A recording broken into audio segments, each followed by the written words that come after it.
Namaste friends, and I welcome you on a journey. We've come here to the lower foothills of the Himalayas by the sacred river Ganga.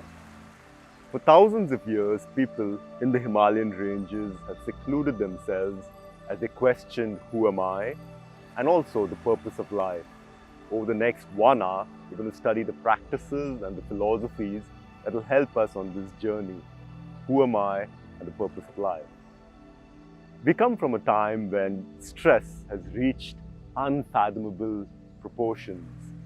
Our whole generation considers stress to be normal, and I'm here to tell you that that's not the case. I'm Manish. I've been teaching yoga and meditation since 2003, having lived in my guru's house for 7 years, studying these ancient practices. So let's see where we are. With Corona and also with the stress that has come on mentally, emotionally, physically, we've almost reached breaking point. About 3 years ago was the first time in recorded human history that more people died from suicide than at war. Now, you know all of this, you know all these things. What I'd like to sort of bring to your attention is the simple fact. If you were to hold a glass of water like this, it's not that it's very difficult. But the problem starts if you're holding this glass of water, not just for 10 seconds, but if you're holding this for 1 hour. After 2-3 hours, your hand is going to be under stress, your mind is going to be under stress. Now imagine if you have to hold this for a year, 5 years, 10 years. And you know where I'm getting at. Sometimes we're carrying pain, we're carrying suffering, guilt, regret for decades and decades. Something that happened to you in school, college, in your young adult life is still stressing you. Now this is something that we need to look at, and we're going to study some practices that will help us to come out of that situation. A few things here are very important. Studies show that about 1 out of 3 people in the world consider themselves stressed. And I'd like to say this cannot be the normal. What we want to do is to create a world that we enjoy living in, and also to give a world to our children that they'll enjoy being a part of. So I welcome you for the next hour on the new normal, and this is a mindfulness masterclass that I've put together for you. Let's get started with basic practices. The first thing to understand when you want to understand mindfulness is breathing. There's a huge link between breath and the mind. When you were a child and you were throwing a tantrum or you were in a fit of rage, your mom would have told you, take a few deep breaths. Now, everybody knows that by slowing down the breathing, the thinking calms down. This is common knowledge. And yet, we don't do it. So yogis have studied breathing for millennia, and their understanding can inspire our own approach. Every time that I breathe slowly, and especially I exhale slowly, it calms down my mind. So here's the first practice, friends. Taking a deep breath. Close your nostrils and just hold the breath in. And I want you to pay attention to what's going on in your mind. Release. What you would have found is that the mind is blank when there's no breathing. The thinking happens as long as there's breathing. Now, the mind is almost like a kite, and it's all over the place. It's the breath that we use as a metaphor as that string of the kite. If you manage the breathing, you have a good way to manage the mind. Otherwise, one part of your mind trying to control another part of the mind is like a dog running behind its tail. So we're going to pivot our entire mental and mind training on the breathing itself. And I want to sort of introduce you to the different aspects of breathing. Taking a deep breath. In the yogic traditions, we call this as purak. Hold the breath. We call that kumbhak. Kumbh means a pot, to retain. And exhale, we call that recha. And after exhalation, there's a small pause before you start the process again. The more mindful we can be of our breathing, it helps us in many different aspects. Before we get even into the practice, I'd like to say that it's not just the oxygen that we are after. There's something that we call prana. Now, we've all come across this term. Prana, there's no real English word for it, but we could say that it means livingness. There's a certain quality of livingness in me that animates me. And there will be a time when I die, the body more or less would look the same, but the livingness would have gone out and then it decomposes. In this way, prana is there in the air that we breathe. It's not just the oxygen, it's more subtle. There is prana in the food that we eat, breathing, food. When we sleep, we source this prana. We have more prana when we wake up. Exercise and yoga and positive thinking and meditation. So bringing these different aspects together ensures that you have more prana in your life. In the Chinese tradition, the same is called as qi. Pranayama, expansion of life energy.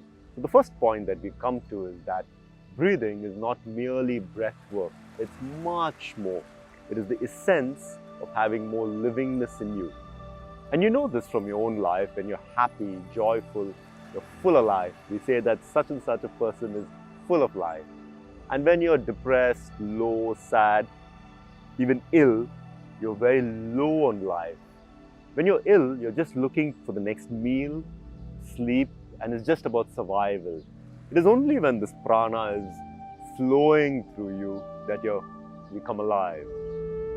I'd like to sort of share this. It's a very beautiful theory that was proposed by yogis. They looked at the animal kingdom and they said that dogs that breathe fast, they have a short lifespan, 18-20 years.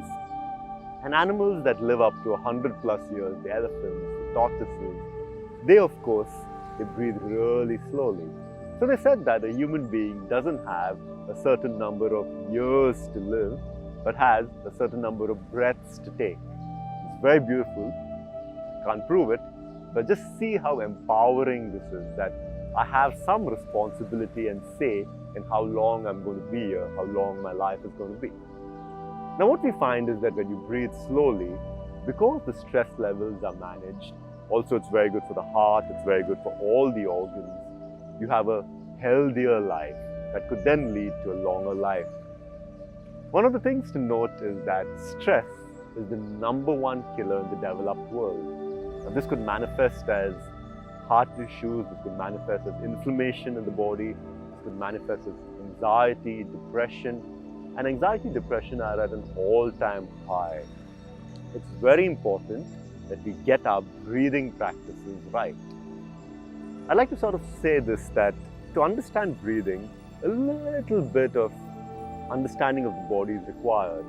In the yogic tradition, we divide the body into koshas or sheaths. So what you can see is the Annamaya kosha, my physical body, created out of the food I've eaten. A little more subtle to this is the Pranamaya kosha, my energetic body. And a little bit more subtle to this is the thoughts, the mental body we call Manomaya kosha. More subtle, intuitive body. And finally, at the core of a being, person is Anandamaya, and we call that as the bliss body. So what we are understanding is that we don't have to seek out happiness. Your core essence is happiness, is bliss. And you have to, like an onion, peel the layers. Now, if I have a migraine or if I have a backache, there's no way that I can access bliss because I'm stuck with the body. So you train the body in yoga and all the practices to transcend it. Similarly, you train the breath so that it's smooth and you can transcend. You train the mind. If I have insecurities, jealousies, I will not be blissful. I train the mind, I make it so smooth in its functioning, and then I train the intuitive part of me so that eventually my experience of life is bliss. Now, who wouldn't want that? It doesn't matter who you are or what you do, what your status in life is. All of us seek to have a blissful experience. Friends, it's time for us to get started with some practices. The first practice that I'm going to introduce to you is a cleansing technique through breathing, and it's called Kapalbhati Kriya. Now, you'll be amazed that about 70% of the body's toxins are eliminated through breath. So by breathing nice and clean, you can ensure that the body is at its optimum. Kapalbhati Kriya is the Sanskrit name. Kapal means the frontal lobe of the brain, and Bhati means to shine. Kriya is a cleansing technique. So when you're stressed, you'll find that your eyebrows are like this. And when you do Kapalbhati, you release the tension in this part, the cogitation in this part of the brain. So what we're going to do now is a very simple practice. And of course, it cleans the lungs, it energizes you. I'm going to ask you to just block out your right nostril. And just before you do that, place your palm here and look to see which nostril is more dominant. Are you breathing predominantly from your left or from your right? Sometimes, if it's changing the dominance, it's balanced, but otherwise, it shifts about every 90 minutes. We call this alternate rhinitis. I'll explain to you the significance later. So block out the right nostril, breathe out 20 times through the left. So let's do this together. This is active exhalation. Inhalation is passive. So after every 2 exhales, the body will automatically breathe in. You focus on exhaling.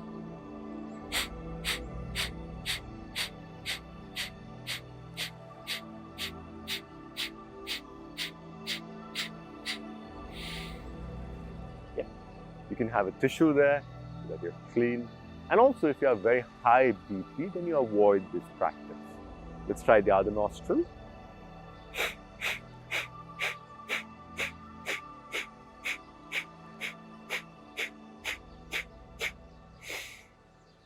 And now, let's do it through both the nostrils together for 20. Breathe in.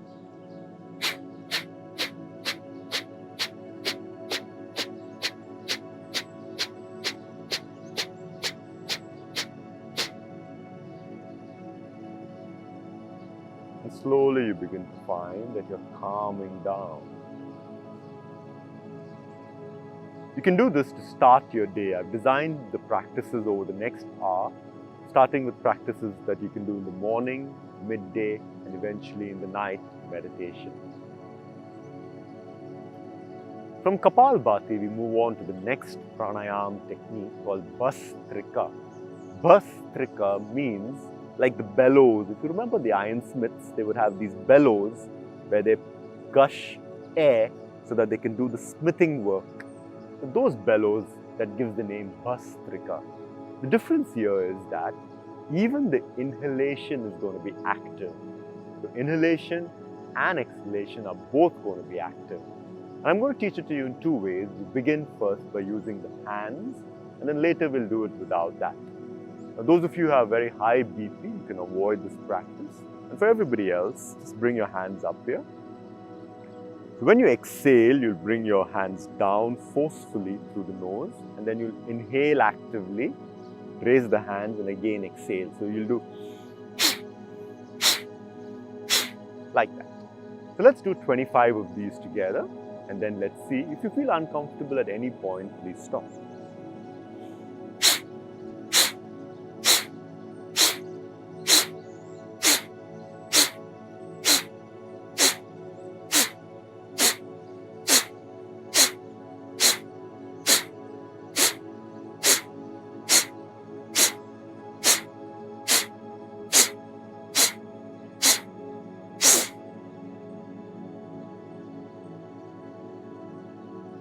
What you find here is that immediately you're quite energized.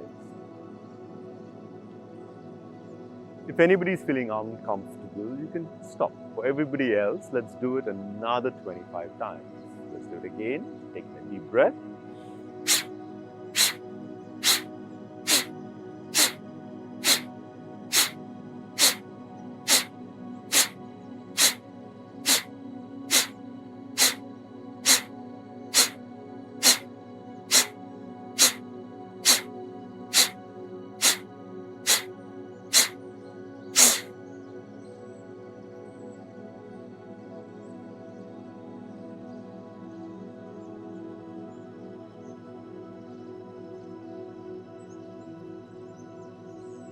Feel beautiful, you feel recharged. We're going to do the same practice now without using the arms. But I ask you to focus also on the active inhalation. If you're not comfortable, please stop. And if you're comfortable, 25 rounds with me without using the arms. So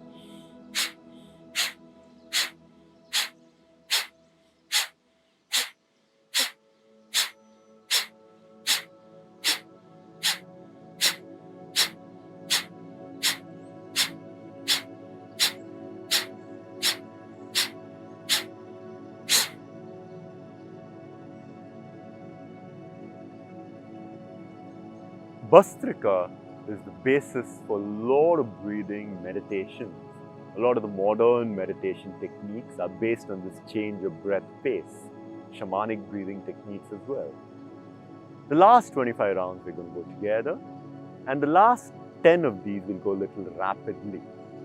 So once again, if you're not comfortable, you can stop. Breathe in with me otherwise.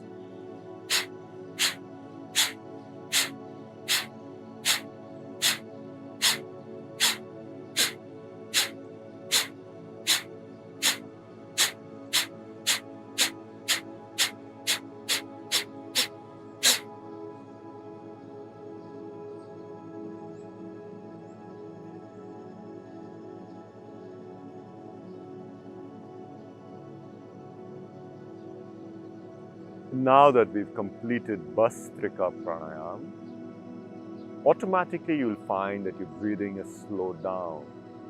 We're going to make it a slightly slower practice with Sahaj Pranayam. Inhale, hold the breath. Sahaj means simple breathing. Exhale.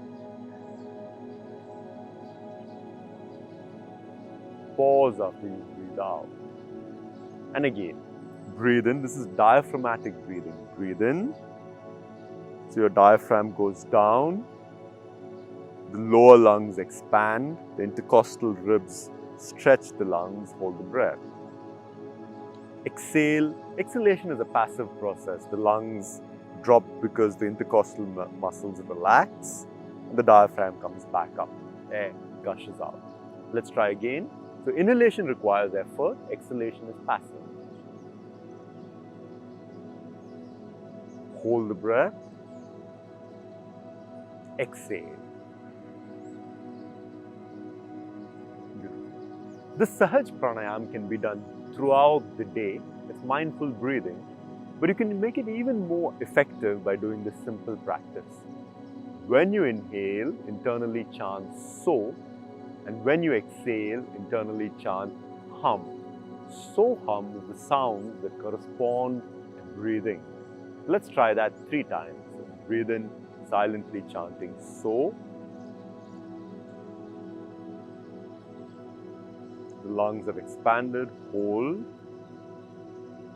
Breathe out, silently chanting hum.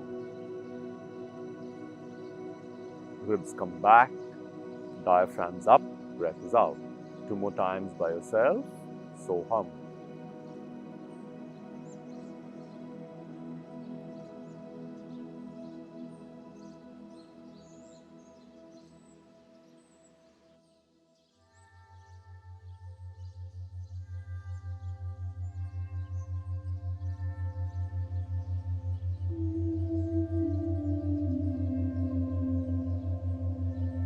And we'll add another element to this, and we call that as Ujjayi Pranayam. Ujjayi means victory.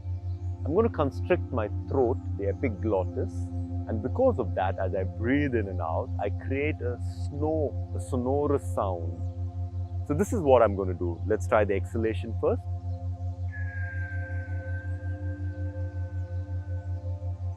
Now the sound's coming from the epiglottis, from the throat. It is not that I'm doing, the sound is not coming from the nostrils. Because if I do that, the nostrils become smaller, less air happens, and you don't breathe deeper, you breathe more shallow. If you're doing this again, let's try the exhale.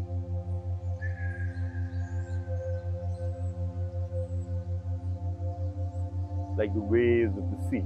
If you're finding it difficult, you can try to say the word ha with the mouth closed. Now let's try the inhalation. So that's fairly simple. Inhalation might require some effort, and if you don't get it right now, over the next week if you train it every day. So inhale with the same sound, as if you're trying to say the word sa with the mouth closed.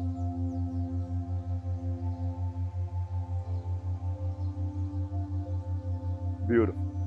Exhale. Let's try that once more. Inhale with the sound, and in your mind you can say so.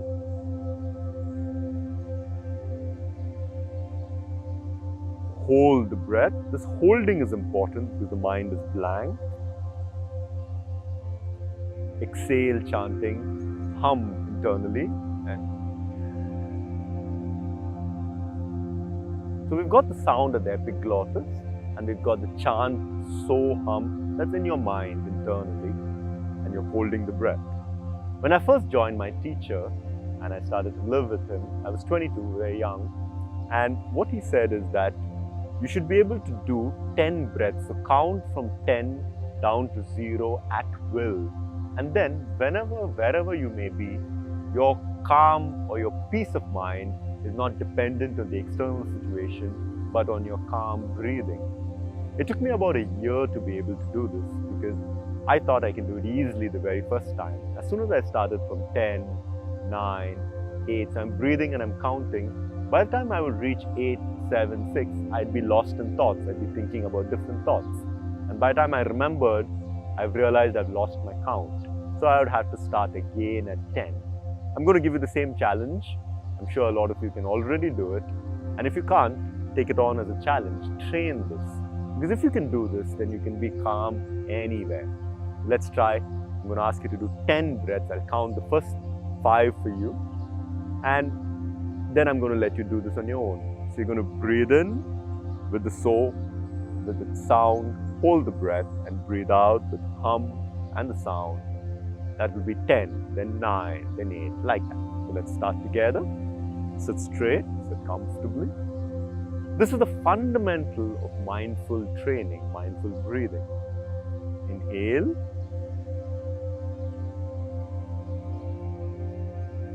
Hold.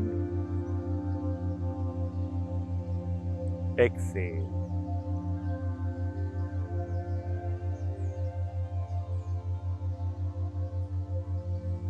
Ten. Breathe in.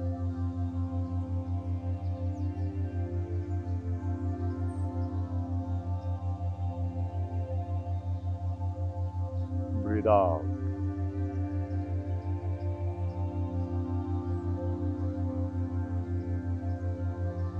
9. Inhale.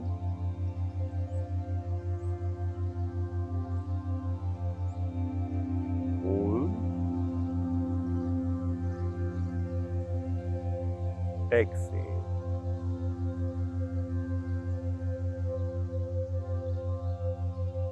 Pause. 8. Inhale.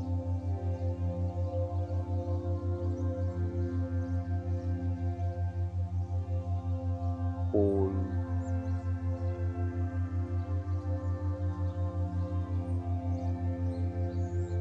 Exhale.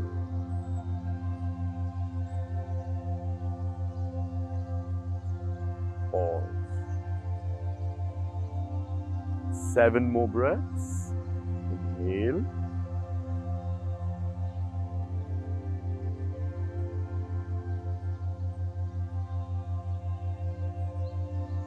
Exhale.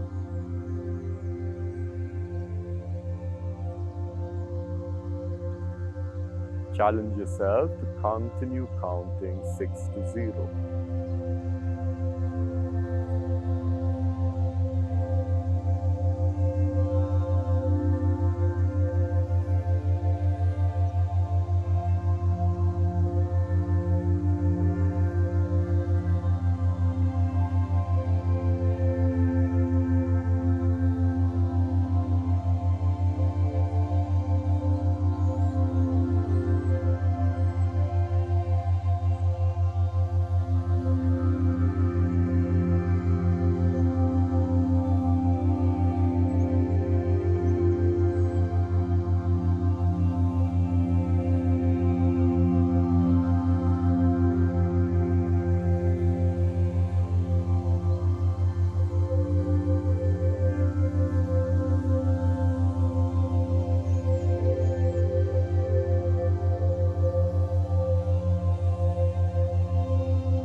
If you found that you were losing your focus, this is the essence of mindfulness.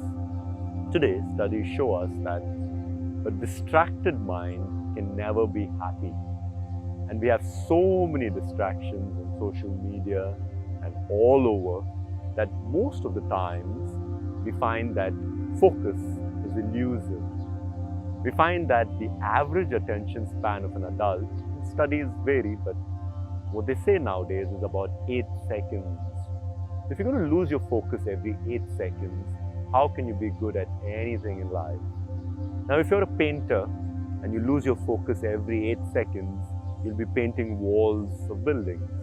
If you can stay focused for a few minutes, you'll be good enough to be in a gallery. And if you can stay focused for a few hours, then you're Michelangelo.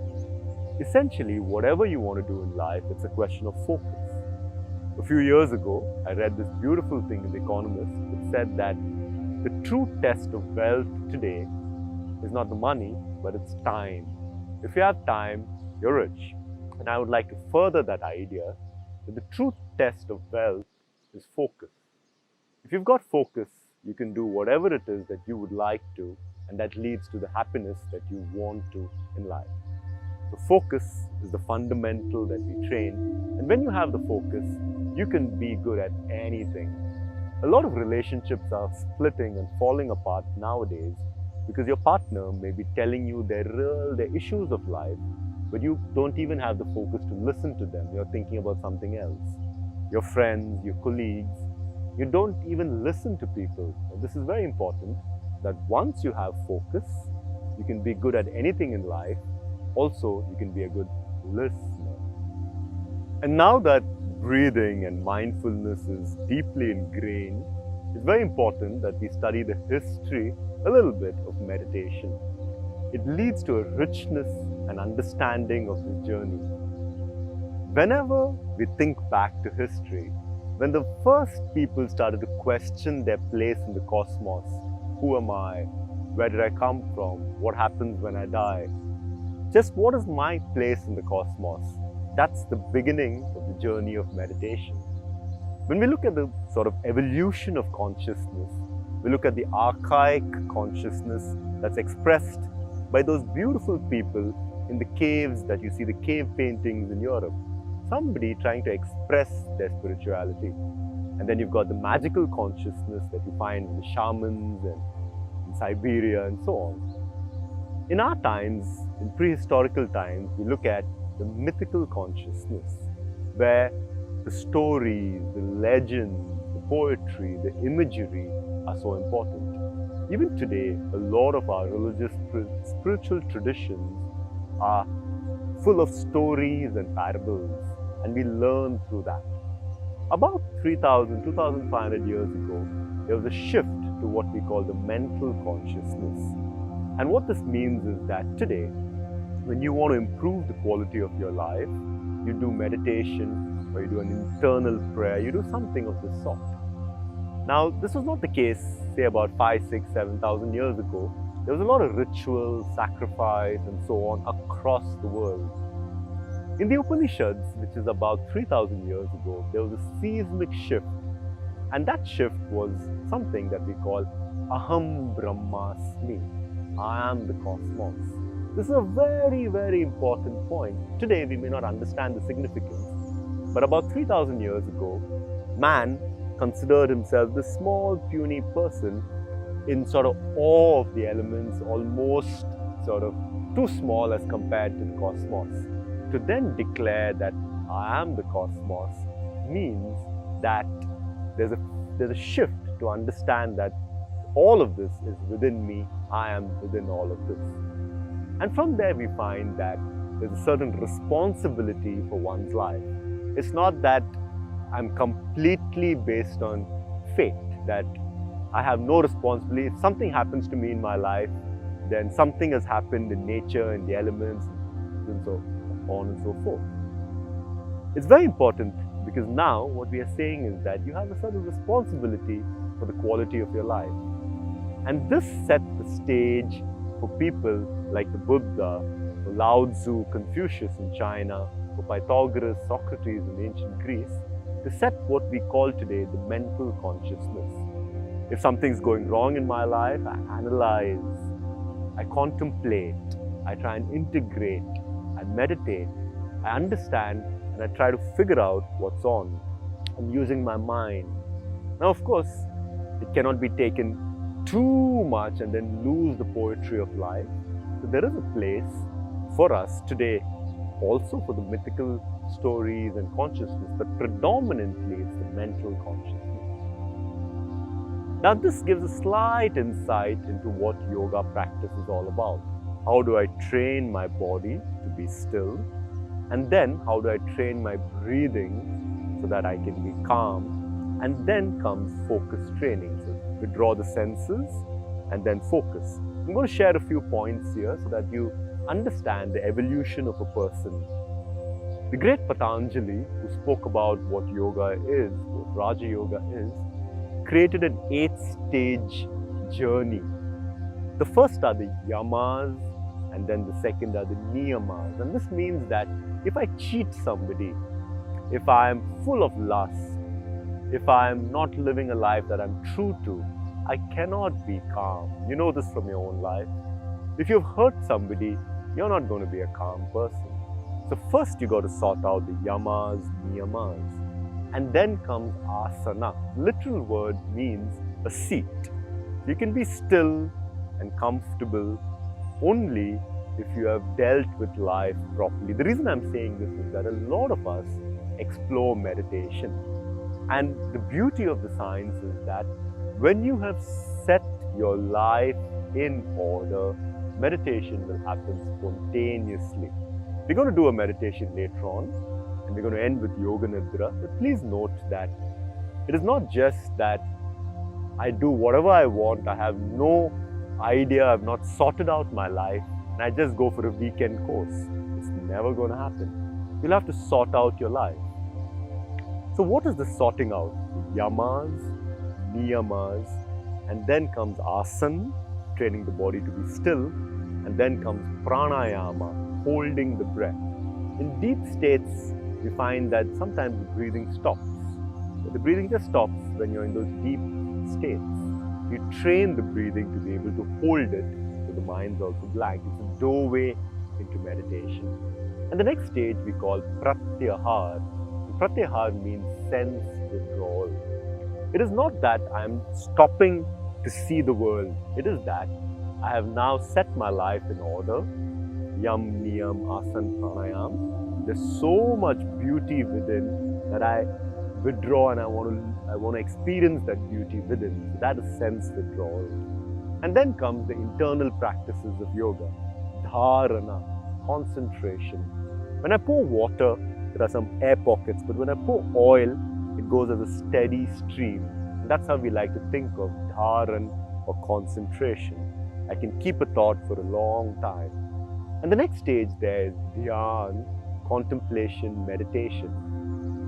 And meditation means that it's a continued period of focus.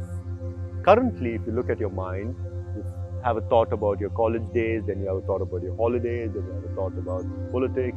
There is no connection between these thoughts. They are random.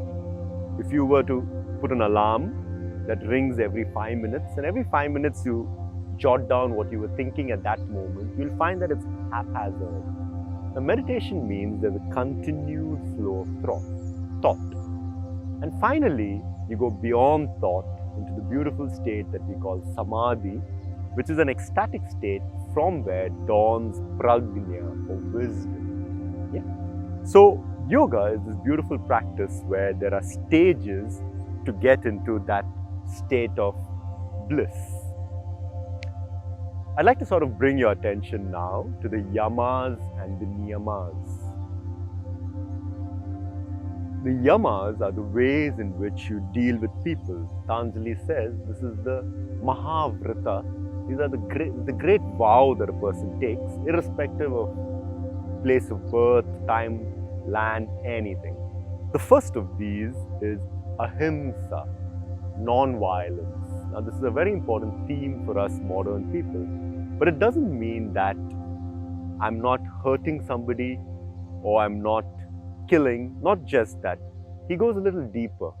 It's very beautiful. He says, ahimsa pratishtam. If you're deeply grounded in ahimsa, around you, tat sannido vairya tyaga. Around you, people give up aggression.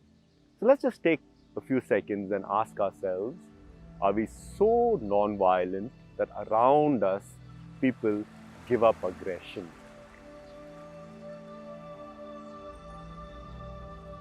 Isn't that beautiful? What a beautiful definition of non-violence. The second is satya, truthfulness. It's not that you don't lie, but are you truthful to your idea of life, the work that you do, the relationship that you are? Are you exactly true to who you are? And he says that a person who's got the true intent, what happens is the intent and the actions bear fruit. So let's ask ourselves that, are we true to who we are?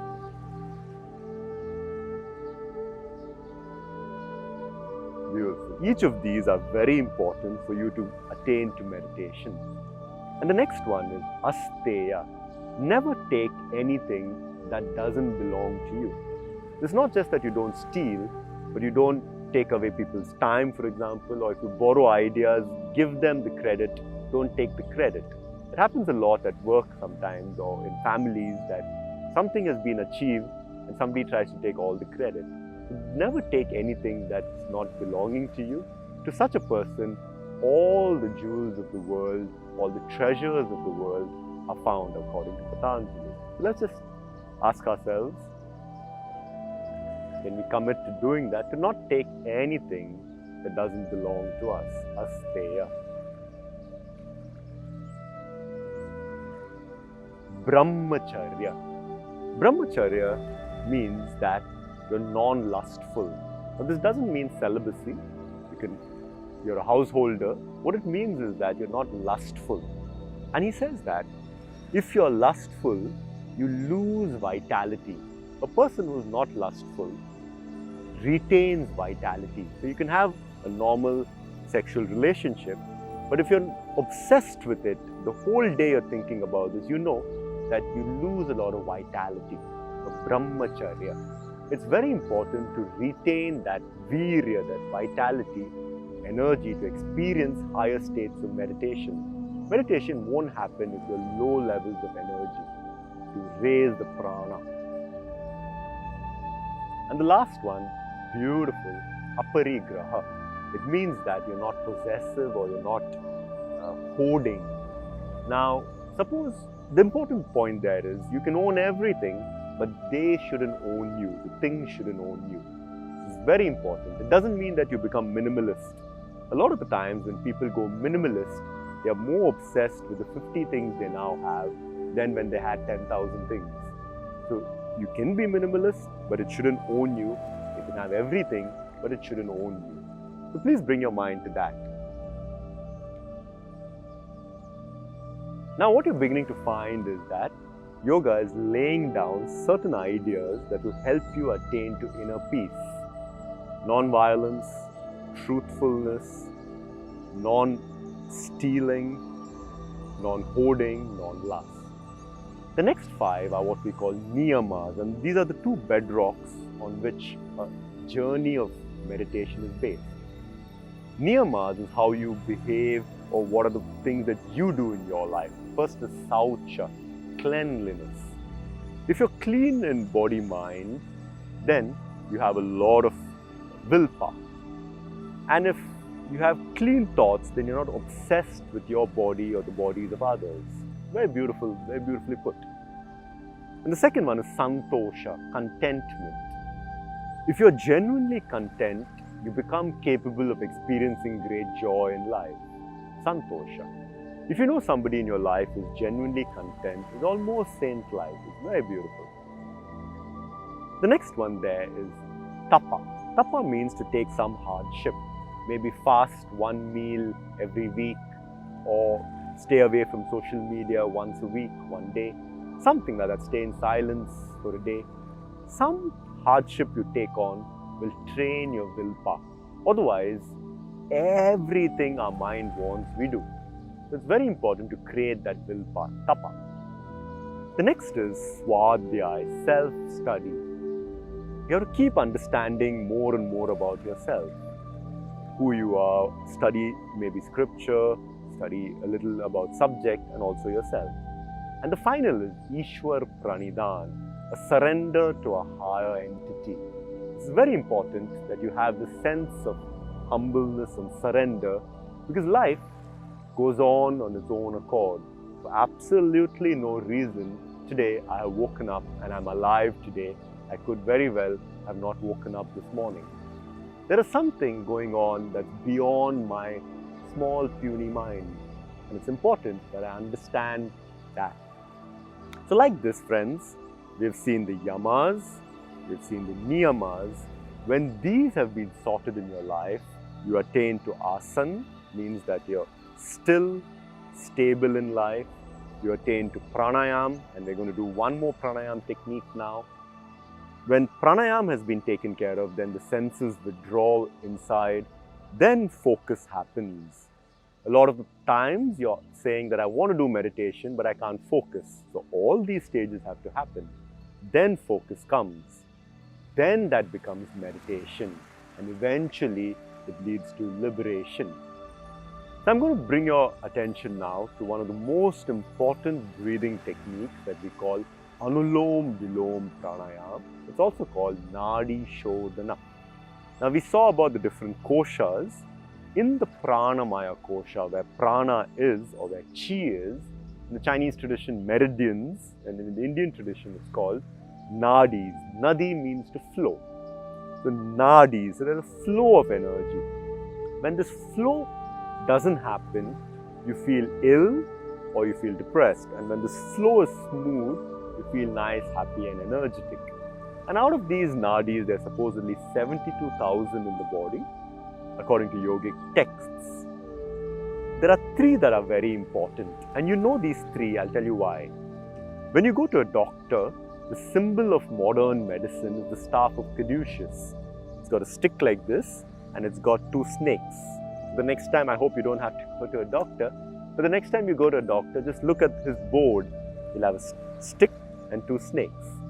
Those 2 snakes are symbolic because in ancient Greece, ancient Egypt and ancient India, the ideas were the same because the body is the same for everybody.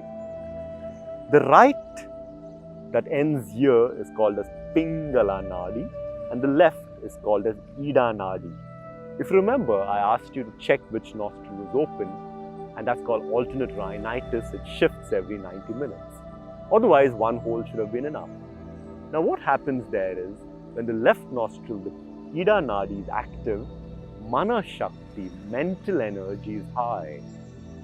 When the right nostril, Pingala Nadi is active and breathing is through the right, at that point, Prana Shakti or physical energy is high. When these two negate each other, they balance each other perfectly as we're going to do now, then the third Shushumna Nadi rises, or it gets active at least. Shushumna Nadi is the central channel. I'm sure all of you have encountered ideas about the chakras, about Kundalini. All of this happens in Shushumna. This is the information superhighway. Subtle to the spinal cord, not physical, subtle.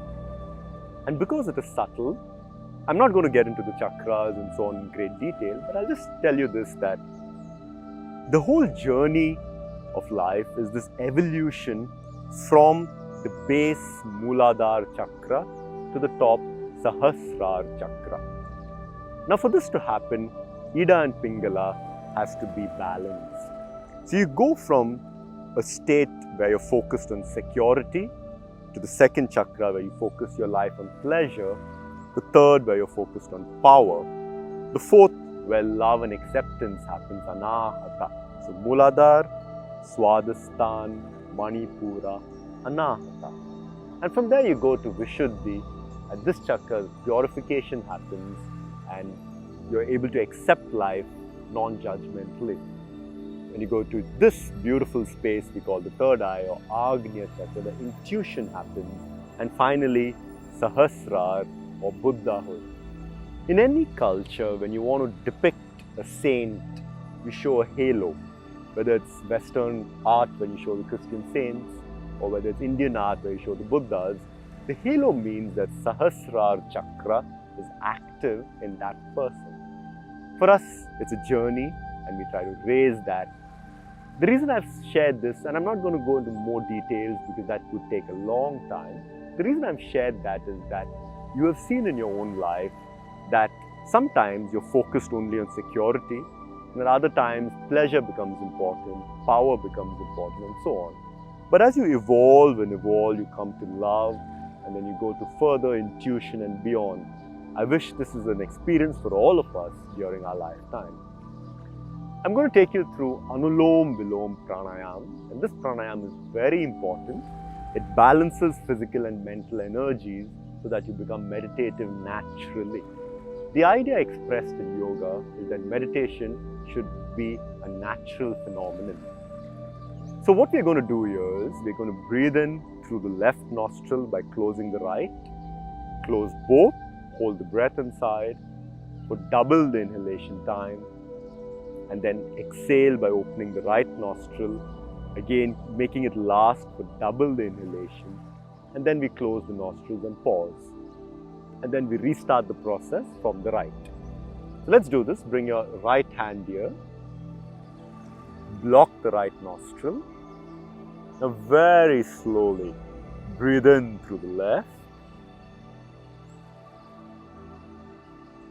close both the nostrils, hold the breath inside.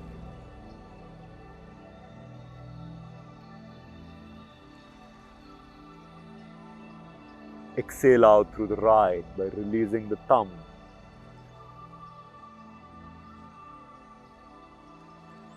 And now close both the nostrils. You take a pause.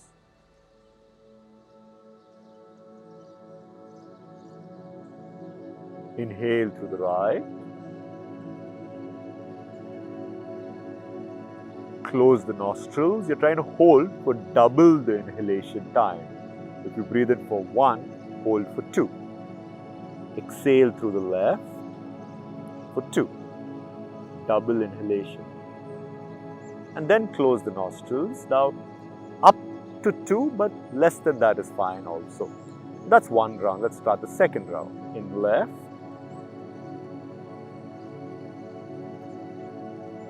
Close nostrils.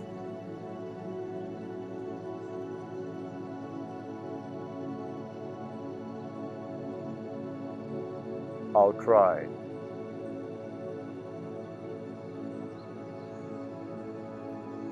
Close nostrils. In right.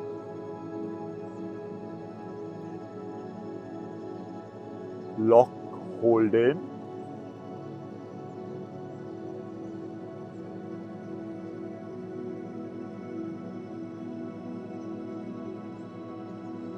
Out left. Lock, keeping the breath out. We'll do 5 more rounds. In left. Hold.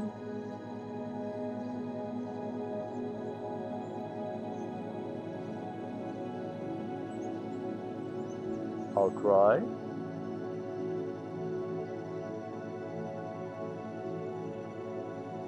Pause.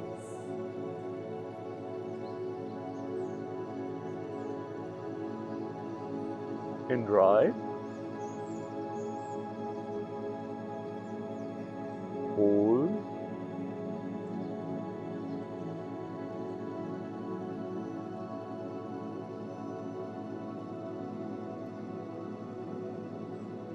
Out left.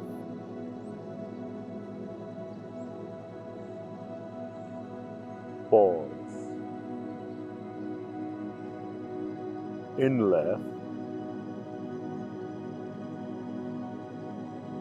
Hold.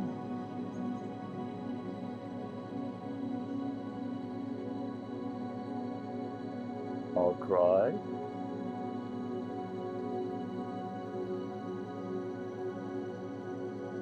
Pause.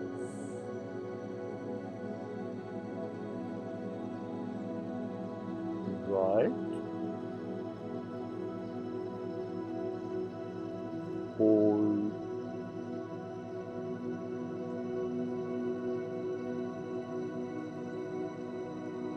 Out left. Close. In left.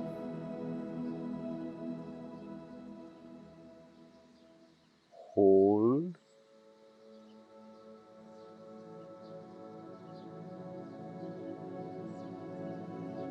Out right.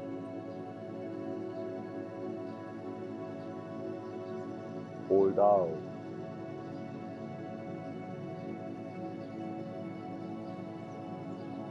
In right. Hold.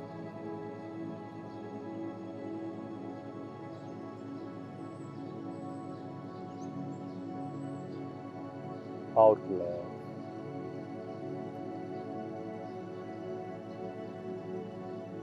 Pause. At the last round by yourself.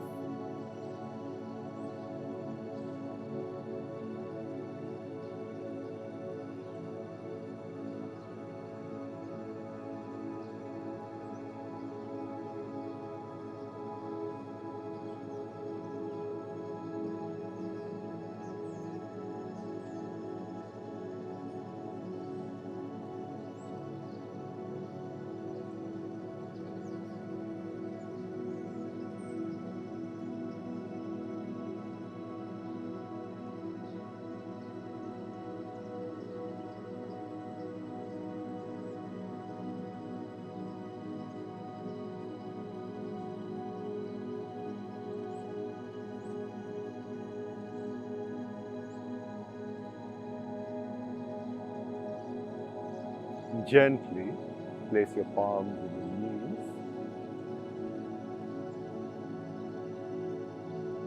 This is the main breathing technique in yogic practice and sets the stage for you to experience meditation. And before we get into meditation, it's important to understand a little bit about what the great Buddha taught us. Something there will resonate with each of us. He says that there are 4 noble truths. The first is that suffering is real. There is suffering in the world. Now you know this, that each of us suffers, and I'd like to bring your attention to this point, that without suffering, there would be no need for us to seek out wisdom. there would be no need for meditation, contemplation, or anything. It is because of the experience of suffering, and across cultures, we find the same thing in every wisdom tradition. It's because of suffering that we seek out wisdom. So the first noble truth, there is suffering, dukkha. The second is that samudaya. If there is suffering, there is a cause. This is the eternal law of nature, cause and effect. If I am suffering, if I am angry or jealous or something has happened to me, my illness or whatever it may be, there is a cause to it, samudaya. The next is nirvana, nibbana. Nibbana means that extinguish. Literal meaning is extinguish. If there is a cause, there has to be an end to it. Yeah, doesn't that make sense? If there's a cause to suffering, there has to be an end to it. And he goes on to say that if there is an end, the fourth one, if there is an end, marga, then there's a way to end it. Yeah? So the Buddha taught this marga, the way to end suffering. For him, the idea was that suffering is eternal, and all the great teachers have taught us this through history, that there is suffering, and coming out of that suffering is very important. The Buddha's great words, the Trishna, the thirst for life, desire, leads us to states of suffering. So by understanding and overcoming desire, we are able to experience nirvana, extinguishing of these desires. Now this is very interesting because the idea is freedom. We all seek out freedom or liberation, and most traditions teach us that when we overcome our desires, when we understand our desires, we become more free human beings, freer in the body, mind and spirit. Moksha is the ultimate freedom. I'm going to bring our practices to an end with a very beautiful meditation called Yoga Nidra. But before that, we're going to study the last of the breathing techniques. And the breathing technique that I've chosen is Brahmari. Now this can be done every night before you go to sleep, or if you're feeling very stressed. Brahmari means bumblebee. Now, very often we find that the mind is all over the place, we are stressed, as the Buddha would say, because of not understanding our desires, or as the yoga would say that avidya, lack of knowledge of who we truly are, is the main cause of klesha or sufferings. Now once this happens, when this state happens, what do? We can do a simple practice called Brahmari, bumblebee, breathing. Here, we're going to breathe out by making a nice sort of humming sound through the mouth with the lips pursed together. So I'm doing, I'm not doing, it's not nasal, it is.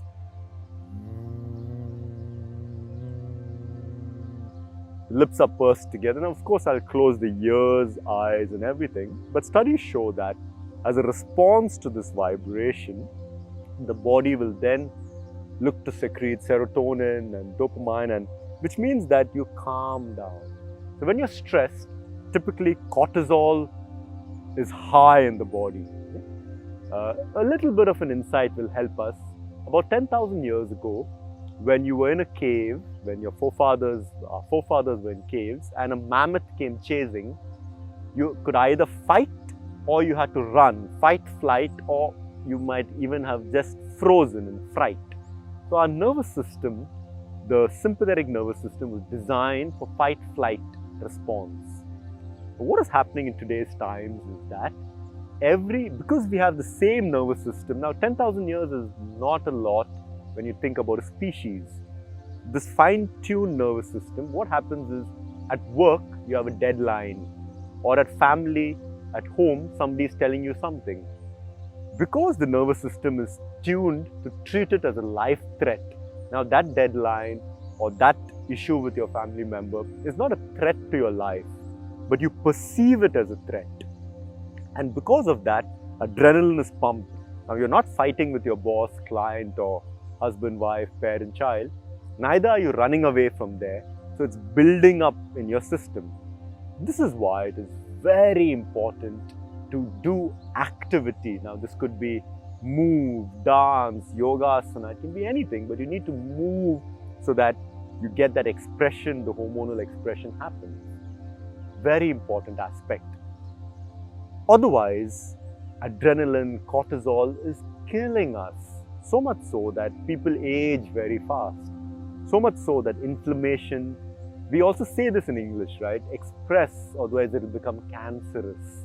So like that, we find that if you don't express, it becomes a lot of issues later on in life. It could lead to depression, anxiety, illness, and so on. It's because you're perceiving this as a life threat. Now, what to do? We've got the nervous system like that. We can change that by simple practices that we've learned, the breathing practices. The parasympathetic nervous system starts to function. And one of those is, of course, Brahmari Pranayama. So having the right practice and the right perspective is very important in life.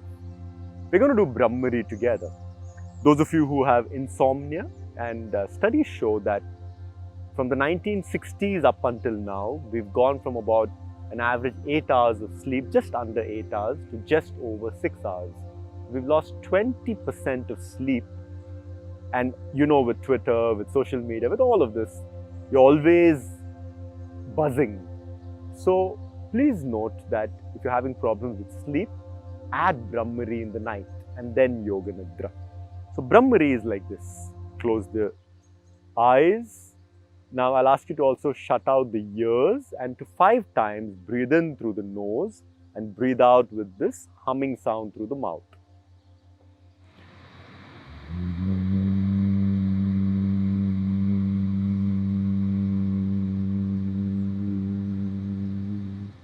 Breathe in nose, breathe out humming sound through the mouth.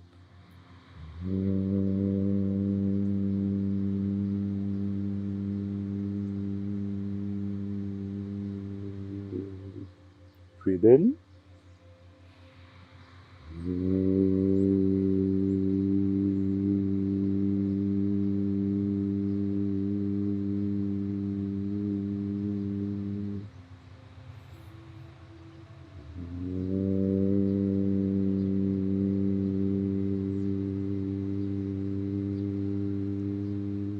Last time.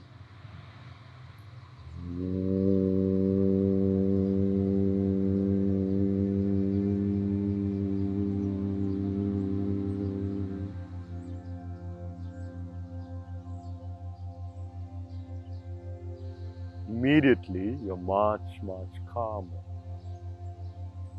Please sit comfortably. If you can go more into a lying down kind of stance, be very comfortable. Close your eyes. We're going to practice Yoga Nidra, yogic sleep. This is one of the most amazing relaxation meditation practices. Have your palms facing upwards. Have your eyes closed. Relax your body. And for the next 15 minutes, just listen and relax. Bring your awareness to your listening. Before we begin, be aware of your resolve or sankalp, anything that you would like to do to bring into your life. State it to yourself 3 times with a deep emphasis and awareness. Make it a short positive sentence or a word. For example, I am healthy. Like that, choose for yourself.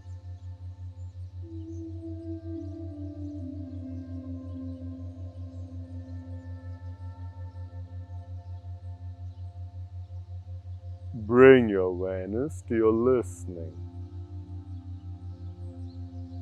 to this voice, to the other sounds in the room.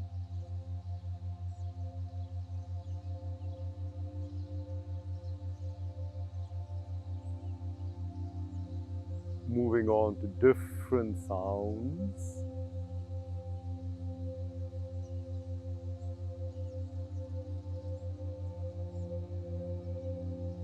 To the most distant that you can hear.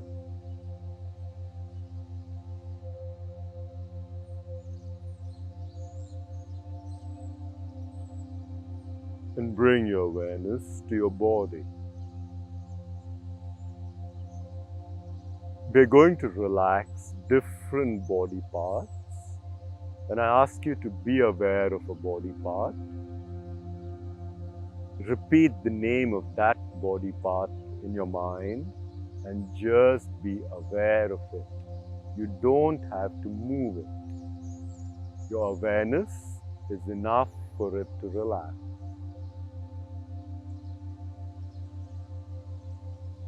Be aware of your right thumb, index finger, middle finger, ring finger, little finger. Your right palm, wrist, forearm, elbow, upper arm, shoulder, right chest, side, hip, thigh, knee, right calf, ankle, heel, sole of the foot, big toe, second toe, third toe, fourth toe, little toe. Relax the whole right side.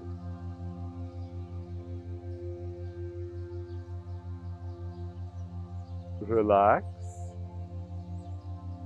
your left thumb, index finger, middle finger, ring finger, little finger, left palm, wrist, forearm, elbow, upper arm, left shoulder, chest, side, hip,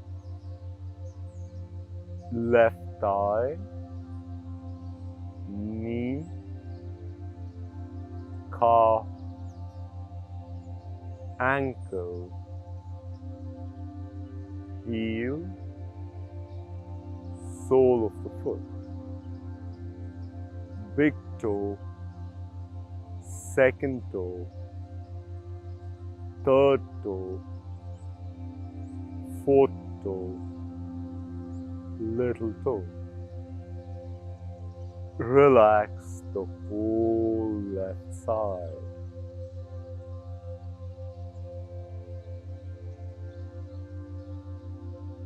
Relax your lower back, middle back, upper back, back of the head, top of the head, forehead, right eye, left eye, right ear, left ear, nostrils, lips, chin, neck, chest, stomach.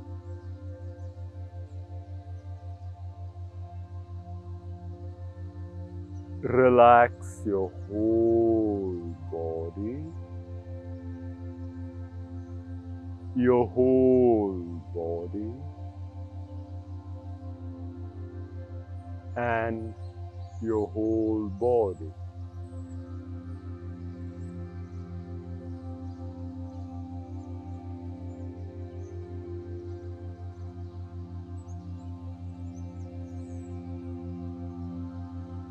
And now, bring your awareness to your breathing.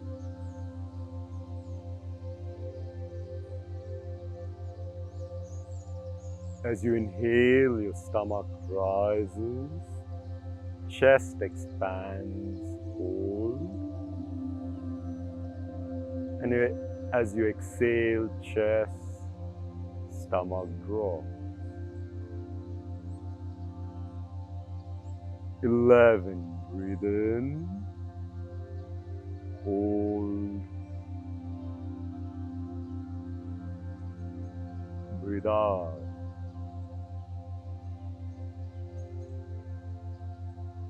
10, breathe in, hold, breathe out.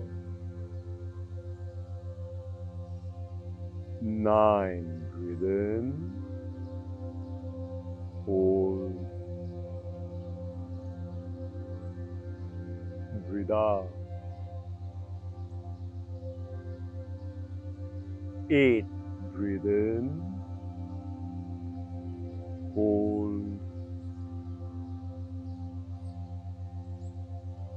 breathe out. 7, breathe in,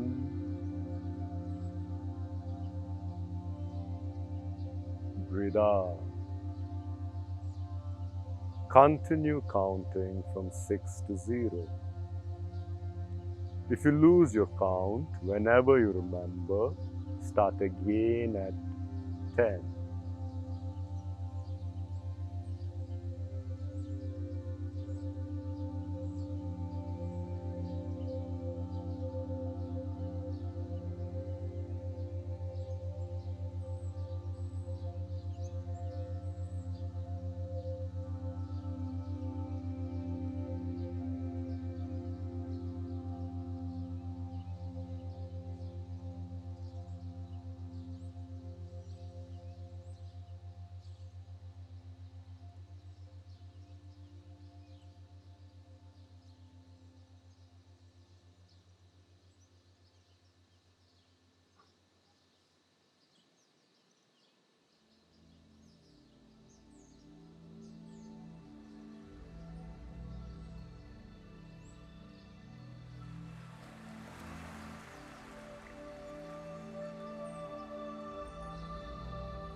Now, bring your awareness to the heaviness of your body. So heavy as if you were sinking into the chair floor.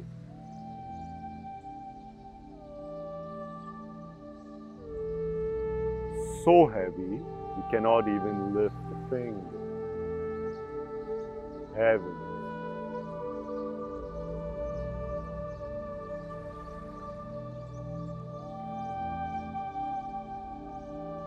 Now, bring your awareness to the lightness of the body. So light that you can float up in the air. Light.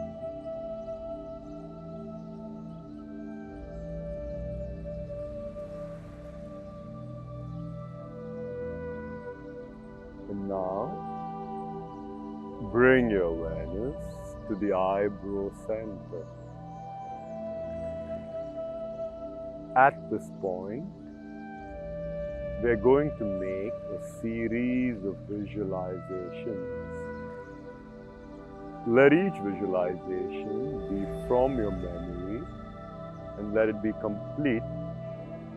The better you can visualize, the deeper you will relax. At the eyebrow center, visualize sunrise. From your memory, the sunrise you've seen. The colors, the entire incident. Sunrise in detail. A green tree. A forest of trees.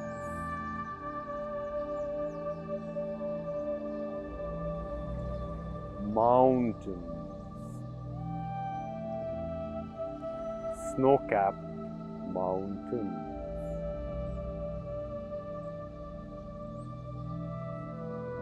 A river.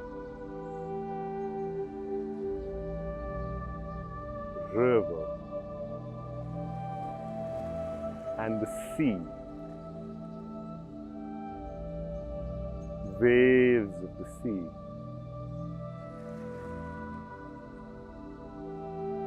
A friend.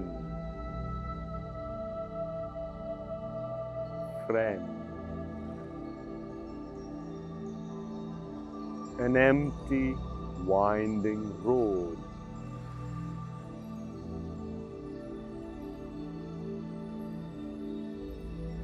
And a white lotus.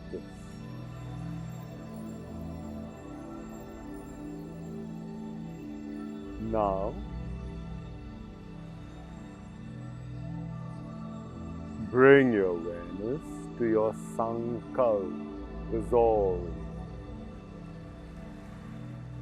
Just as we began, stating that resolve to yourself 3 times with a deep emphasis and awareness.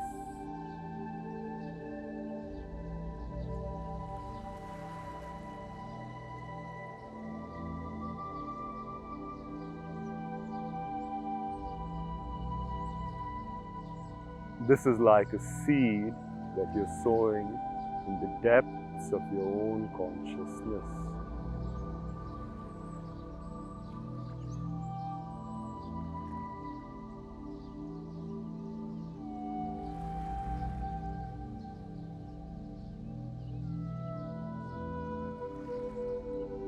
Now, bring your awareness to your listening.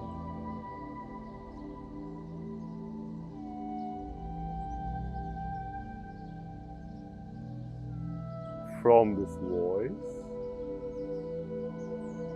to the most distant sounds you can hear,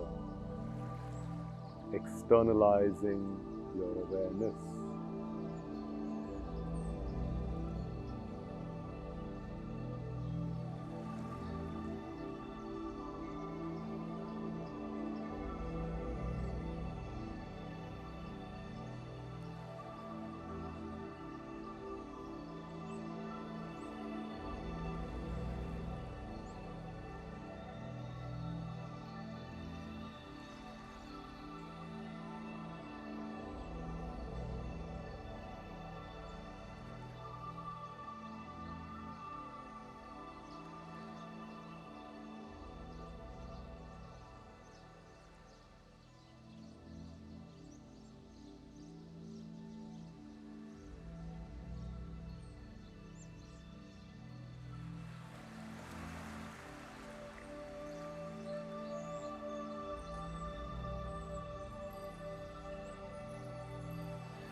And in your own time, slowly beginning to move your fingers,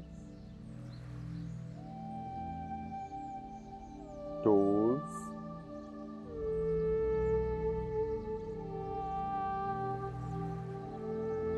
very gently, beginning to stretch your hands and legs.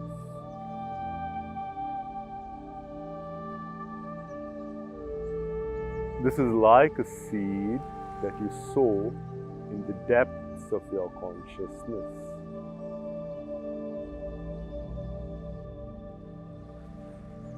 Anything in life may fail you, not your own sankalp.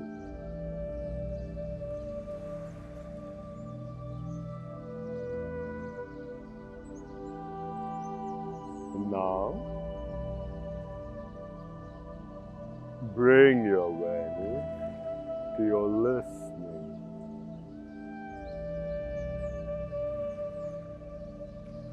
To this voice, to the most distant sounds you can hear.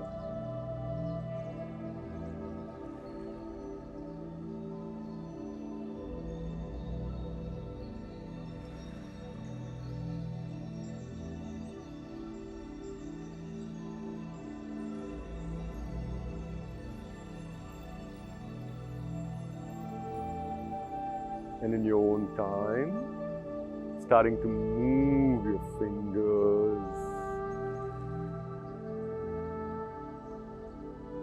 toes,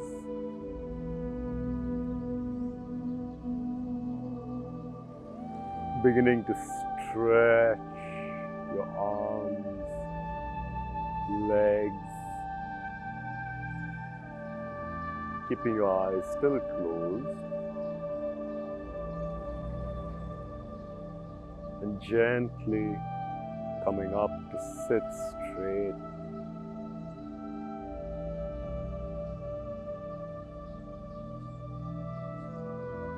With the eyes closed, bring your palms together, rub your palms together to create warmth. Taking that warmth to your eyes so that it's dark. Few seconds.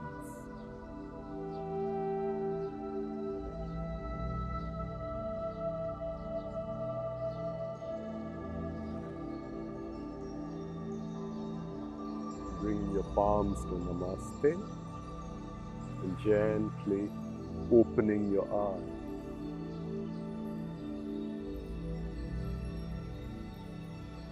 Friends, please congratulate yourself that you've been able to take the time for yourself. I thank you for being on this journey where we've tried to explore the simplest way to seek out meaning, purpose, questions of who am I, with the simplest of practices of breathing, mindfulness, yoga nidra. The journey continues, it's a lifelong journey. But the idea was to present you with those tools that will help you to then explore within. The fascinating thing is that over the last thousands of years, as our ability to explore the external world, to go out into space, to understand the workings of our brain, medicine, and so much that we've improved, yet the question has remained the same. Who am I? What's the purpose of life? And these are not questions that anyone can answer for you. And it's not for you to get that answer from anyone. Rather, to explore the toolkit of practices that gets you into those states where this pondering, where this wisdom can dawn upon you. I invite you to continue with all these practices. Start your day with the energizing breathing, do the balancing, do the yoga nidra, do all these practices.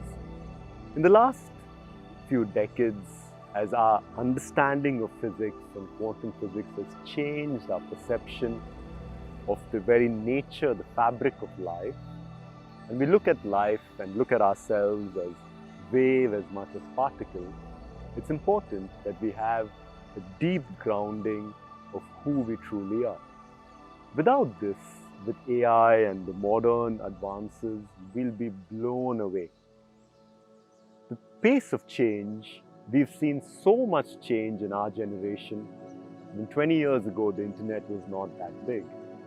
We've seen so many more changes than our parents' generation. And this pace is going to go faster and faster and faster. If you're not deeply centered, you will be completely blown away by what happens in the next 20, 30 years. Therefore, it's important to be centered and to find yourself. With neuroscience teaching us so much, it's more important that we know the fundamentals of being peaceful and calm, and therefore can explore ourselves even more.